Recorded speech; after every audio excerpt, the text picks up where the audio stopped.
right, so we get the brand new banners coming in for the Nahida as well as your Mia banner and the weapon banner.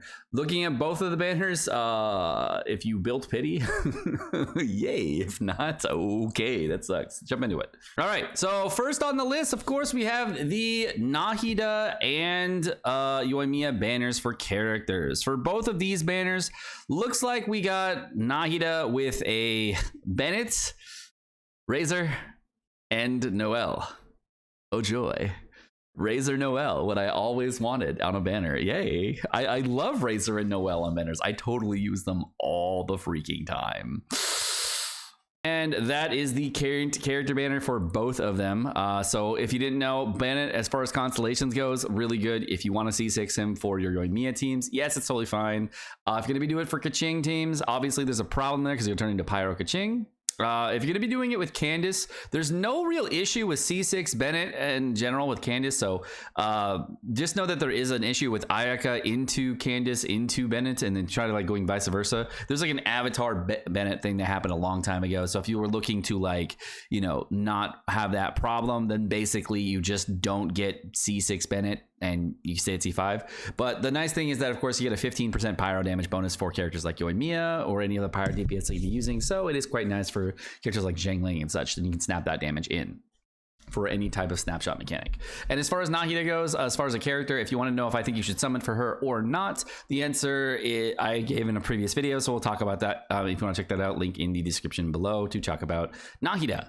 But as far as the character banner goes, this character banner sucks the big fat donkey dick. Razor is terrible. Oh god. Noelle is okay though. I will say this, Noelle at C6 is okay. I have played this character at C6. I have done it with Redhorn Stormthresher on my Battle Pass Vulcan account at Refine 1, and it is not bad. I don't hate it. It's definitely not as good as Ditto. You miss out on a bunch of damage from Ushi, but it's okay. It actually does good damage, and you can actually clear a lot of content with it.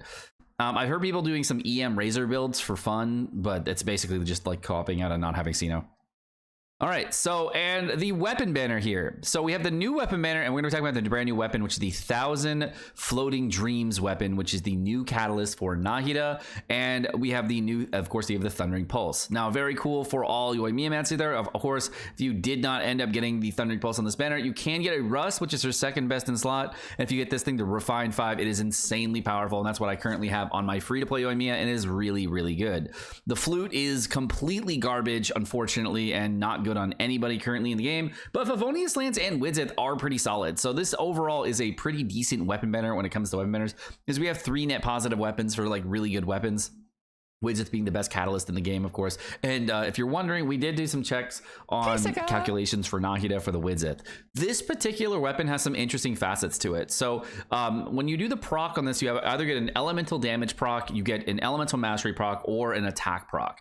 2 of the 3 of those will actually snapshot in with Nahida on her elemental skill, but the third, which is the elemental mastery effect, will not snapshot for Nahida's spread-based abilities, because they are going to be based around elemental mastery and transformative reactions. That will not snapshot for elemental skills. If you don't know what a snapshot is, it's when you take the stats from the point of when you cast it, and then they will basically lock those stats for the entire duration of the ability. So that's what a snapshot is, if you weren't aware. Favonius Land's great on Rosaria and Yunjin, so super decent weapon banner overall. Now let's go into the actual weapon. Where's the weapon? Where is it? Where are you, weapon? Scroll down and find it. There it is. All right, so we have the new weapon, which is the Nahida weapon. Now this weapon in particular, I'm gonna try zooming on this thing for you. All right, so the 1,000 Floating Dreams passive. If you didn't know, this weapon is a full elemental mastery based weapon. This weapon has 265 elemental mastery, which I believe is the highest amount of elemental mastery in the game on a catalyst, and with a low amount of base attack, so you can maximize the amount of elemental mastery. Passive ability on this weapon is party members other than the equipping character will provide the equipping character with a buff based on their elemental typing. So if they're the same type, you get one type of buff, and if they're a different type, you get another. So if their elemental typing is the same, you get 32 elemental mastery. So if it's 2 Dendro characters, then obviously you get a 32 elemental mastery buff. If it's going to be a Dendro, a Pyro, a Hydro, and a Cryo character, then you get the other buff, which is an elemental percentage damage buff, which can go up to 30%. Now either one of these buffs can go up to max of 3 stacks, doesn't matter which, but you get a total of 3 stacks regardless, max. Now, in addition to this, each of the aforementioned buffs, additionally, all of the nearby party members can get equipping character buff, which will have their elemental mastery increased by 40. So basically, the weapon for almost every single team in the game is going to be like 30% elemental damage, plus it's going to be a 40 elemental mastery for your entire team. Sometimes if you're using resonance with that character, it'll be 32 elemental mastery and 20% elemental damage to the weapon, which is pretty decent. Now overall, this is a weird thing about this catalyst. This weapon actually has one of the stronger passives in the game when it comes to being up 100% of the time. Now, it has a weaker passive than all the other passives for catalysts and weapons and such like that, because it cops out at like 30% elemental damage, and some of the other ones top out at 40 or 52 or whatnot, and that's a lot higher as far as what you get out of it.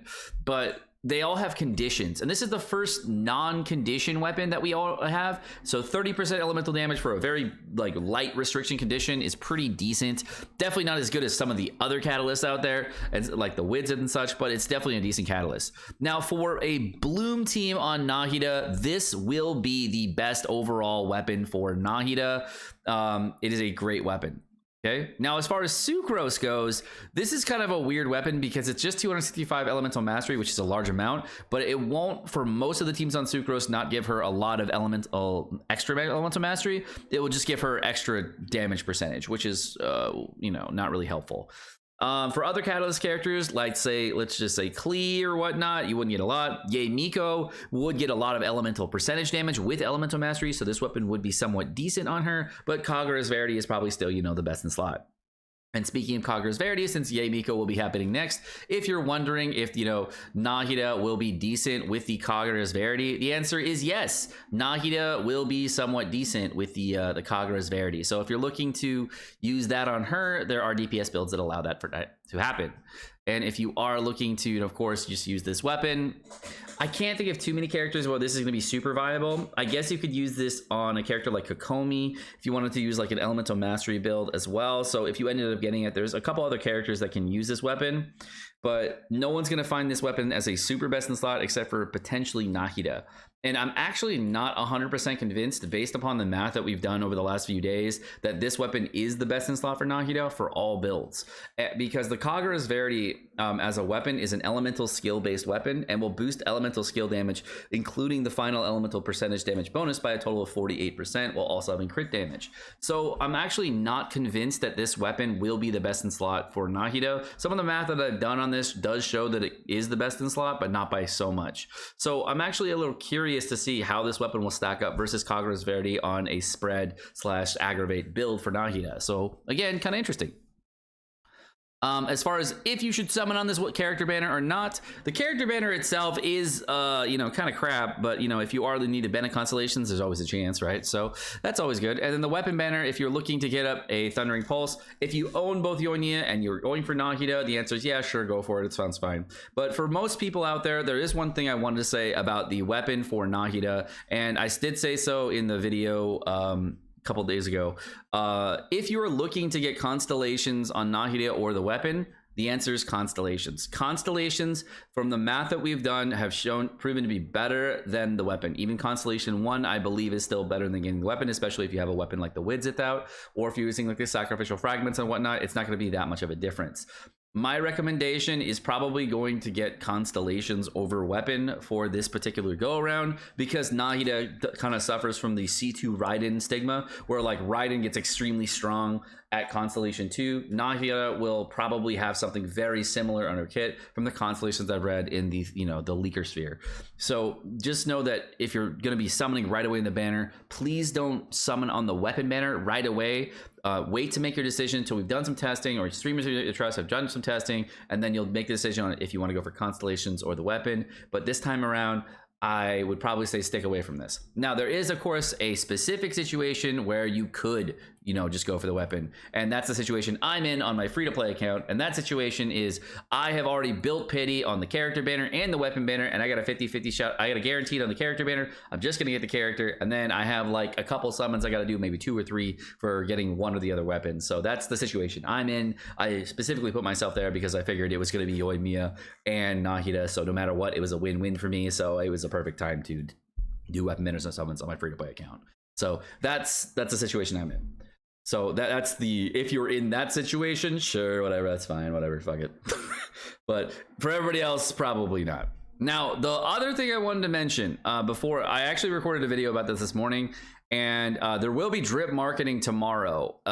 And the character that is drip marketed tomorrow, I will talk about for the details. But so just to give you cliff notes, if you are a Zhao main, there is a situation that you may want to hold off on summoning for Nahida altogether. And when I say a Zhao main, you better know what I mean. Like, Zhao is your meet the bull. You basically want to play him all the time. You love that character, and you don't want to stop playing Zhao.